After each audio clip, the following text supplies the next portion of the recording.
meron po kaming very productive na exercise kanina, no? So the NBI cleared na hindi mga suspects ang mga ito, kundi mga potential witnesses. At magkakaroon kami ng susunod na proseso para maglatag kami ng ebidensya laban doon sa mga pinangalanan nila sa kanilang affidavit. When you say may panibagong proseso, babalik ko pa rin ito. Babalik kami dito para sa mga dokumento, mga ibang ebidensya. Paano po yung mga naging tanungan po kanina, attorney? Well, ang sabi kasi sa subpoena, they just want to establish the identity ng mga 18. So sabi ko, okay lang kami sa identity, so pinakita namin yung kanilang serial number, government issued identification cards, etc. And then sabi ko, pumayag kami na magtanong pa sila. Kaya inisa-isa nilang tinanong kanina. No? Inisa-isa silang tinanong kanina at okay naman. Sabi ko nga, very productive po yung araw na ito para sa hinahangad natin na magkaroon ng hustisya doon sa mga ninakaw sa kaban ng bayan. Attorney, initially po, ang gusto daw po ng NBI ay gusto po ng one-on-one interview sa 80 Marines. Pero ano po yung naging tinatakusan po nito?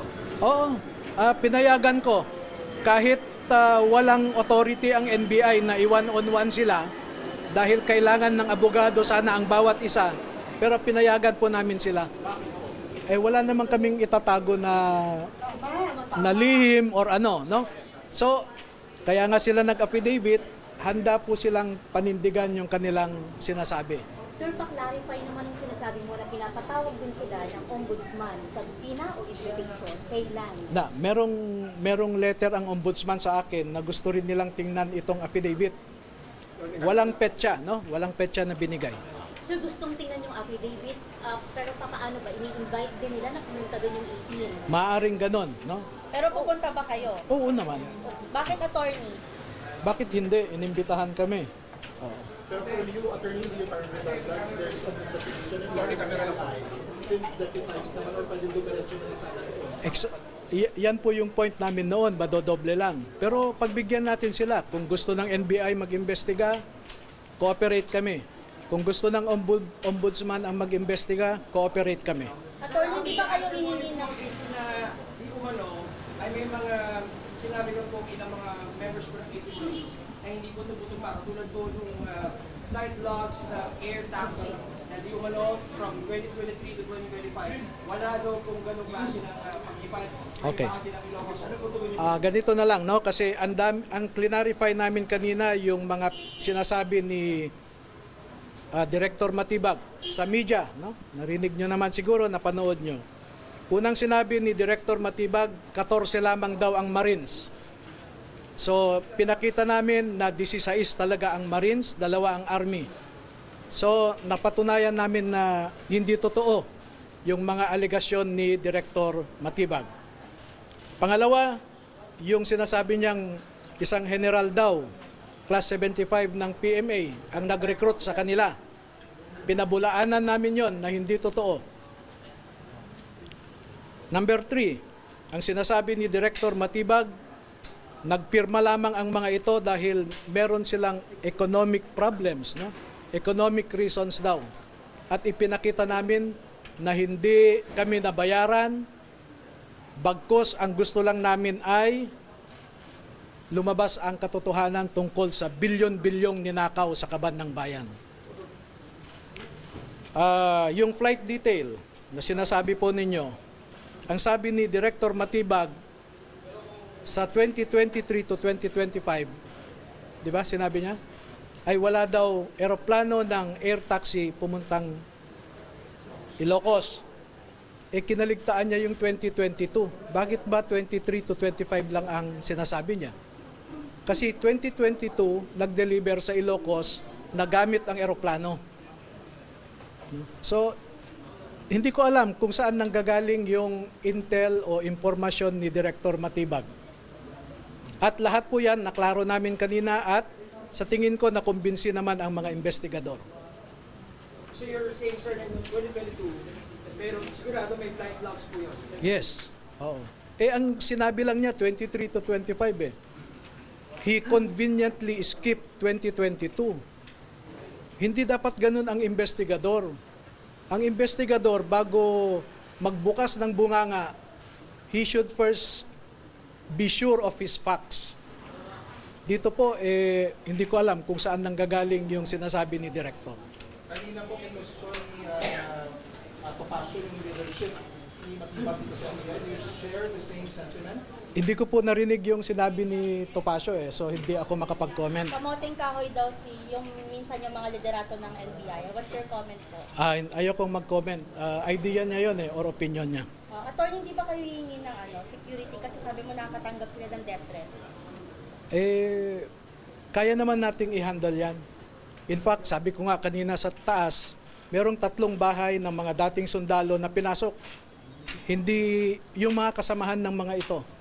Isa sa Cagayan, isa sa Iloilo, pananakot, no? Pinasok nila, sir? 3 sa 18 ex-marines, yung pinasok ng Hin- bahay. hindi kasama sa 18. Kasamahan nila dati kay Saldico na trabahante, pinasok ang bahay ng 3, no? Pananakot. Pero attorney, hindi naman inutusan kayo ni Zaldico. Hindi. Hindi ko man kilala yan. Gusto ko nga makulong siya dahil sa pagnanakaw niya Sir, para malinaw lang, willing kayong mag-submit ng independent affidavits isa-isa sa ombudsman, sir? Walang problema kung ano man ang gusto nilang forma. Kung hindi nila maintindihan ang ibig sabihin ng joint affidavit, pwede kaming mag-individual, walang issue. So, satisfied na po ba kayo na dito ginagawa yung investigasyon? O mas gusto nyo pa rin kung matuloy sa Senado yung Bahala rin po ang Senado. Wala kaming impluensya sa kanila. Pero kahit saan kami dalhin, pupunta kami para lang lumabas ang katotohanan. They test the credibility of the 18. We are open to that.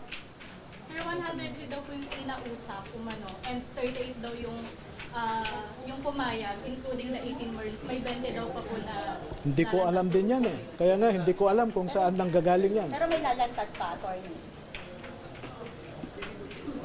Ayaw ko munang sagutin yan. Sir, ano yung kwento doon sa 3 yung pinasok yung bahay, yung mga kasamahan nila? Pakwento lang. Ang idea, ang assessment ko, pananakot lang. Yung may idea kayo, sir, sino? bakit hindi po sila tinagin? Bakit po yung mga kasama? Oo, yes. Para wala nang lumabas na iba pa. Sir, sino? Yung may idea kayo, sino yung nasa likod yung mga pumasok ba sa... Meron akong idea pero hindi ko ma-share. So may lalabas pa talaga, sir?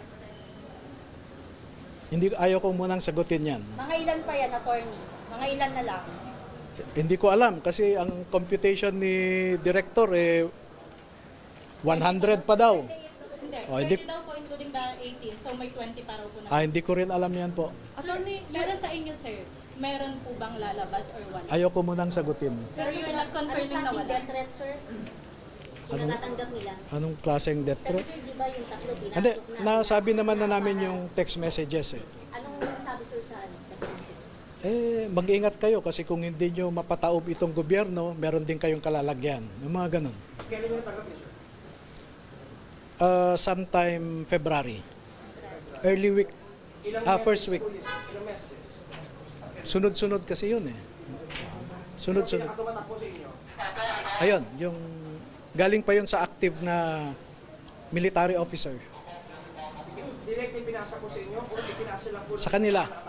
Hindi, sa kanila lahat. Sir, lahat sila nakatanggap ng text message. Yeah, may 2 nakatanggap kaya pinabasa sa kasamahan nila. Before press con, sir? Yes. So alam, sir, na lilitaw. O yun yung nag-trigger sa inyo para lumabas. Paano ba, sir? Hindi naman, hindi kami affected sa threats. Attorney, Okay po. totoo po ba sa 18 hindi walo dyan, hindi daw naging tauhan ni Zaldico?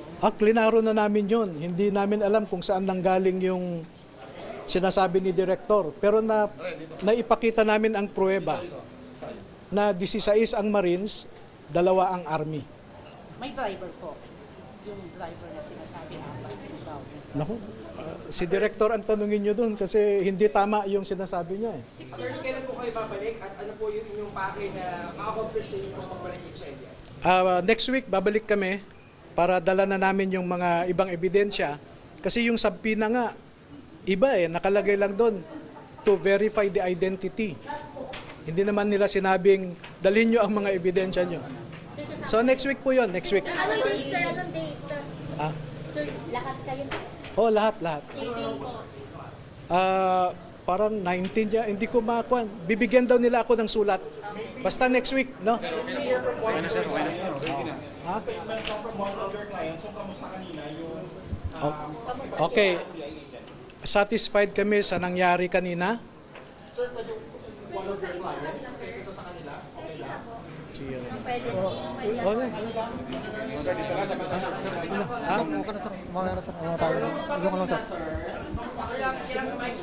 Ayos lang po, sir. Okay naman po yung trato nila sa amin, sir. Anong trato, sir? Yung makataong sir, mabait po sila. At ano naman lahat, mabait po sila sa amin. Salamat po. Wala po. Ingat po, ingat.